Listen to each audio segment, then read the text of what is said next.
Hello, and welcome back. I know this is kind of an out of the blue video, you guys didn't even know I love reading, but I love reading. Today I'm going to be finishing the last book for the Grishaverse for me, because I've read all of the other ones, because Shadow and Bone Season 2 is coming out. So the way I did I decided to put on some music, versions of Modern Performance by Horse Girl, one of my new favorites albums currently. I set a timer for an hour because I have a very squirrely brain, so I kind of have to set a timer and put my mind to it. Opened Libby and started reading with some tea and my cat. And this is the time that we turn on the time lapse because nobody wants to sit through an hour of me reading. I would like to preface this and say there are going to be no spoilers for Siege and Storm or Ruin and Rising, but if you haven't seen the first season of the show or read Shadow and Bone, I would advise skipping out on this one. So, I would like to start off by saying the order that I read the Grishaverse is strange because I read King of Scars first, which, by the way, do not do that. If you are here and you haven't read Shadow and Bone, and you're like, oh, I should pick up this book series, do not start with King of Scars. Start with either Six of Crows or Shadow and Bone, because I was wildly confused. And then after reading King of Scars, I went to Shadow and Bone, and then after reading Shadow and Bone, I read Six of Crows. And this is chapter 2. Woo! Proud of myself. Um, and then after Six of Crows, I read Crooked Kingdom, then King of Scars and Rule of Wolves, and then The Language of Thorns.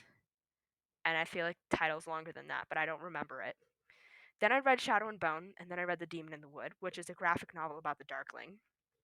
And then I read Siege and Storm, and now I'm reading Ruin and Rising, which I think personally start with Six of Crows because I'm going to be honest here, I do not like Alina that much.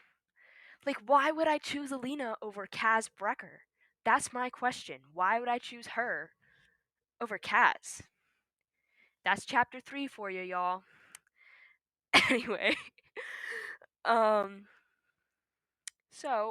that's my opinion. Now, going on to the series. Oh, this is me writing a note about something in the book because I love Libby for that. Anyway, the series is cool because it brings the crows into the parts of Shadow and Bone, because honestly, Shadow and Bone is a little slow. I know it was like one of her first, like it's the first book in the series, in the universe.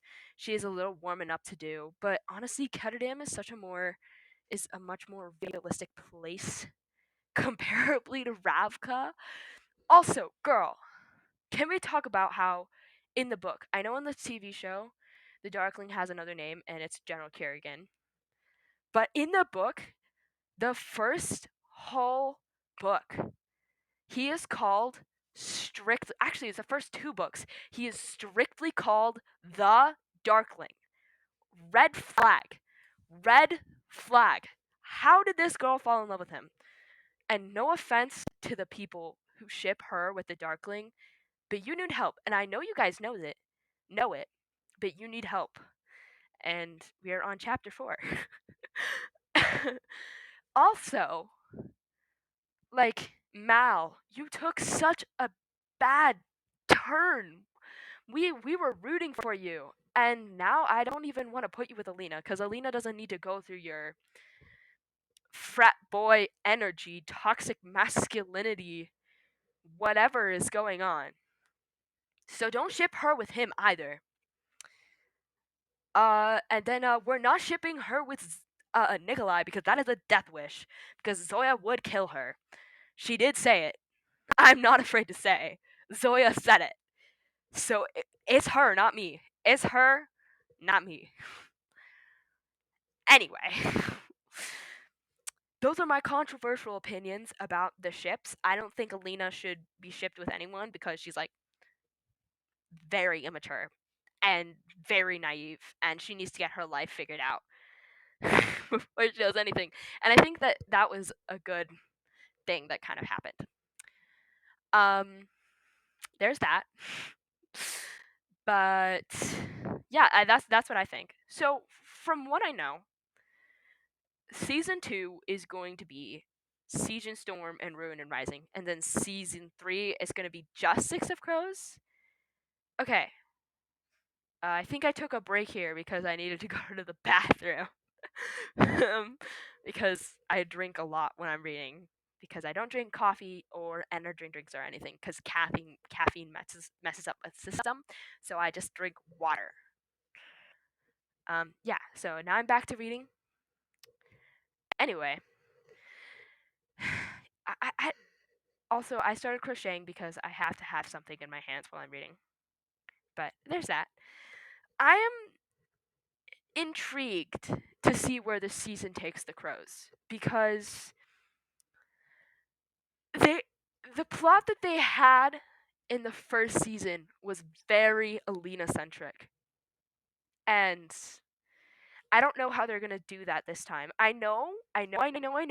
We have 5 out of the 6 crows together, which is amazing, and we stand having 5 out of the 6 crows. So, in case you watched the first season and didn't read Six of Crows, the 6 crows are everyone that is in Shadow and Bone, basically.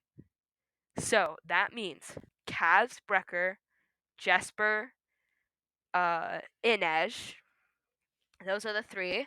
And then we also have Nina and Matthias, which you guys know. Waffle Girl, Waffle House, Waffle Queen, if I do say so myself. Um, and then we have uh, the new character of this season, which is going to be Wylan, my little tadpole son. He is a child. He is the things that Jesper can't do, which is he's the demolition man. He is the demolition man. We are so proud of the tadpole boy. Anyway, don't come after me. I love Wylan. Wylan is a king. Anyway, we also get Nikolai, aka Strumhund, Captain Strumhund, which is very exciting because Nikolai is a king. We'll say that in the metaphorical stance for now. Um, we stand. We are excited for Nikolai. I think that Nikolai's character is going to add so much to the plot, as well as bringing in Tolia and Tamar. Tolia and Tamar are a dynamic duo, twins from Suli, Shuhan. Suli's a language, Shuhan's the country. I'm smart. But we are very excited to see them do what twins do best, which is killing people, apparently. I I'm scared because the liberties that they took in the first season were good. But I don't know if second season also often disappoint, and then third season is like of shows in general.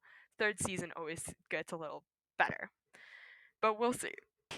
That was another thing for me was that's basically what happened in Shadow and Bone. Like the second book was so hard for me to get through, and then Ruin and Rising because I did this, I got through it. I read in these 2 sections. I read for 1 hour, an hour and a half on Tuesday, and then uh, and and then I rocked on the treadmill and read for more time, and then I brought it to school with me and finished it the next day. So I finished it on Tuesday. I meant Monday. I finished it on Tuesday, and that was amazing. And I should have let myself be book drunk a little bit longer because I finished another book today. Today is Wednesday. So yes, I'm doing this real time. I am posting this tonight, the day before Shadow Road Season 2 comes out. And I hope you all are excited and not dead on the inside, because y'all, it's gonna be a journey. I pray for us.